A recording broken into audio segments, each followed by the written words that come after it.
I did transition pictures for Mae West. Now, the great thing about doing Mae West was that I knew nothing about her at all. I've heard the name, I knew she would make sexual innuendo things, remarks and stuff, but I knew nothing about her. She died in 1980, actually at the age of 87, and I discovered that she was not only an actress, which I kind of knew, but she was a writer, she was a singer, she put out albums, she wrote plays, she was in hit movies, a very, very successful woman. A sex kitten in the days where that meant something, actually.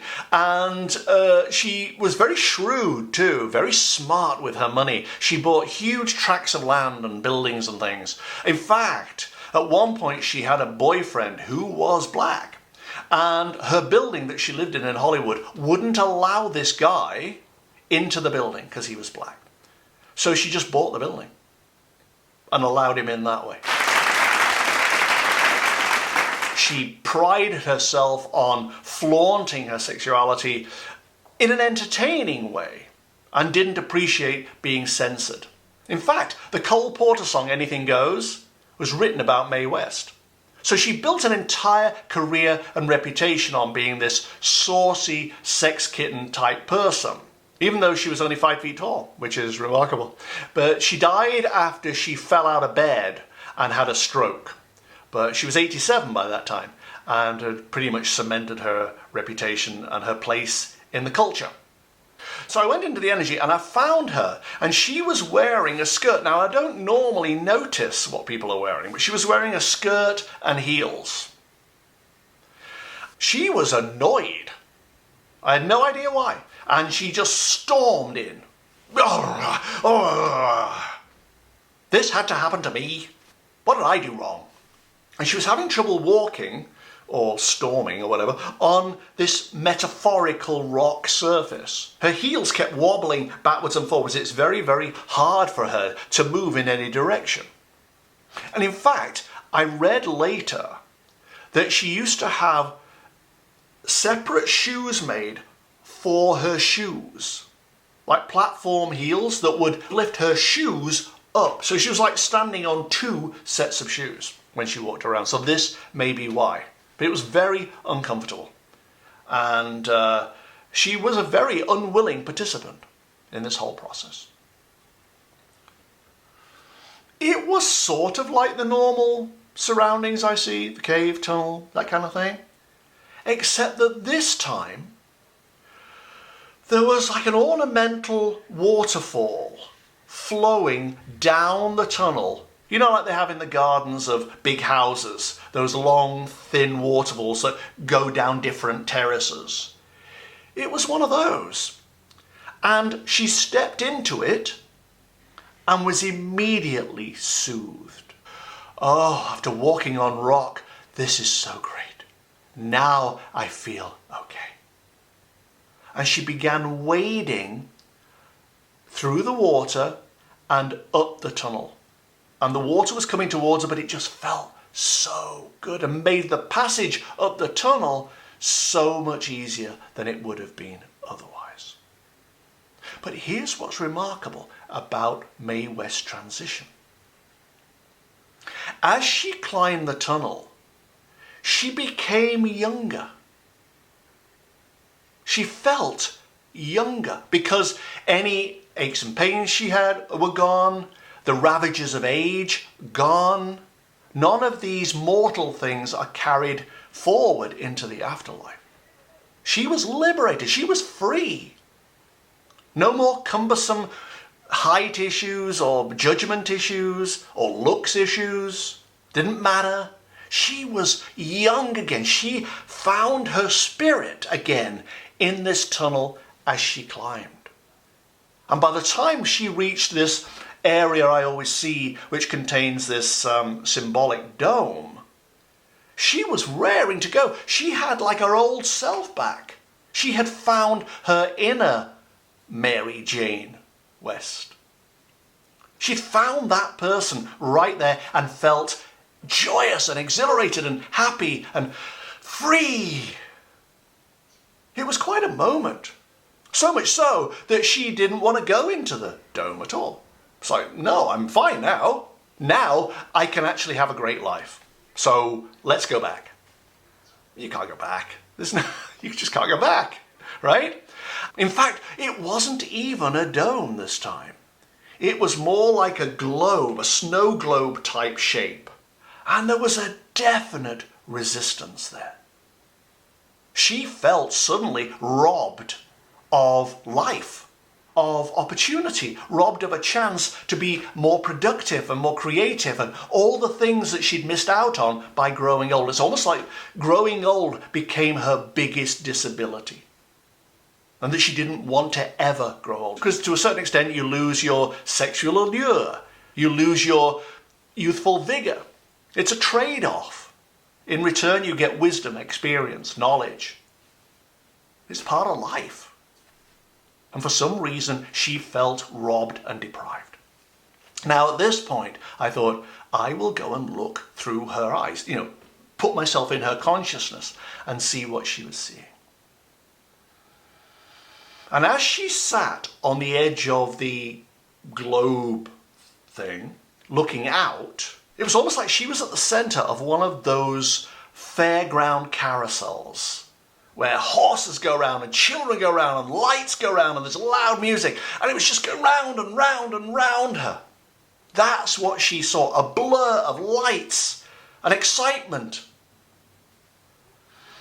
And I couldn't decide if this was about her craving youthful involvement again, excitement, participation, or whether it was founded on regret that she couldn't have those things, that she'd grown old and the things of youth, the things that she really would have liked to have towards the end, she couldn't have anymore. That would explain the deprivation. It's possible that what she became was not who she was. That the performance, the innuendo, the jokes, the acting, the flamboyance, these served a purpose. They got her attention, they made her successful, they made her money. But the real Mary Jane West was the girl of 19, the girl of 22. Full of vigor, hope, ambition, dreams. And that there'd been a parting of the ways somewhere along the line in order to be successful, rich, powerful in Hollywood, or whatever. So all the achievements, of which there were many, all the achievements, all the accomplishments, all the dreams fulfilled, were, sure, observable, material hurdles she'd jumped.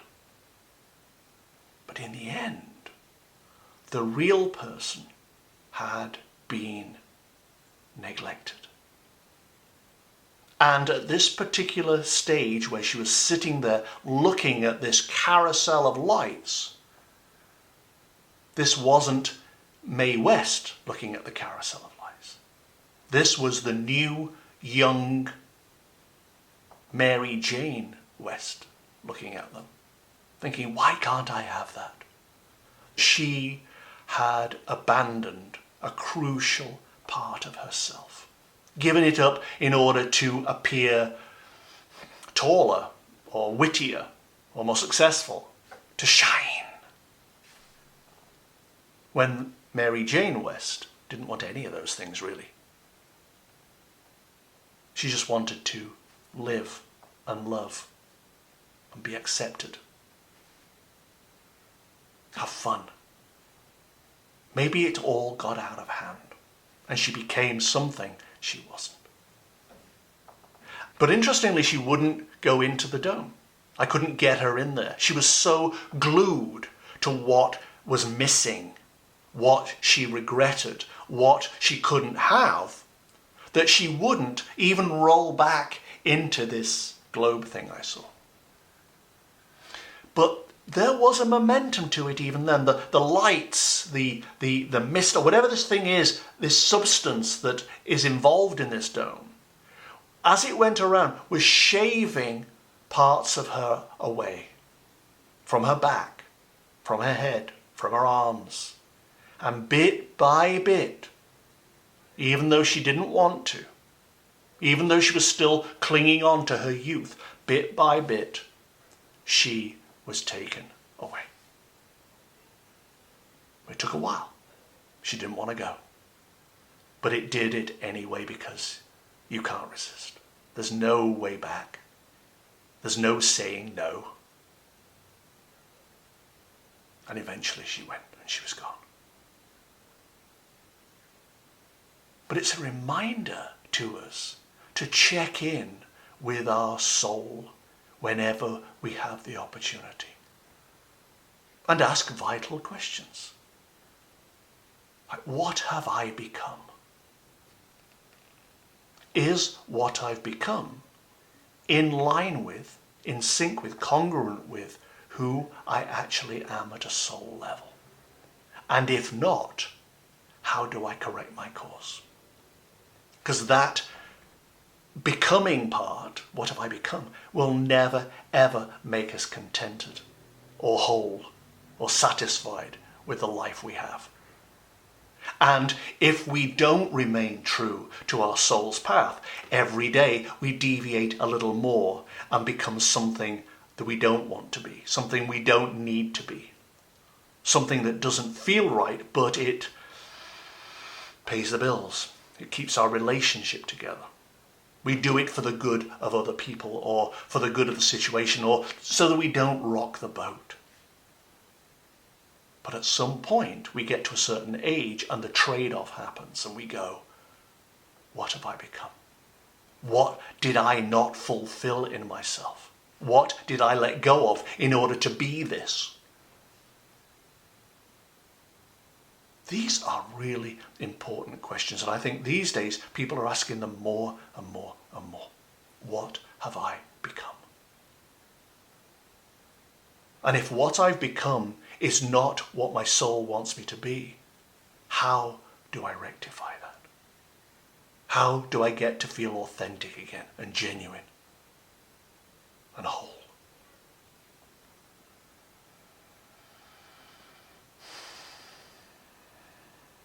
And that's what I learned from Mae West. Alrighty? Thank you very much for watching. Subscribe, like, share. I would be very grateful. Follow me on Twitter if you like, @CashPeters, that'd be great too. Otherwise, I'll see you next time, guys. Bye-bye.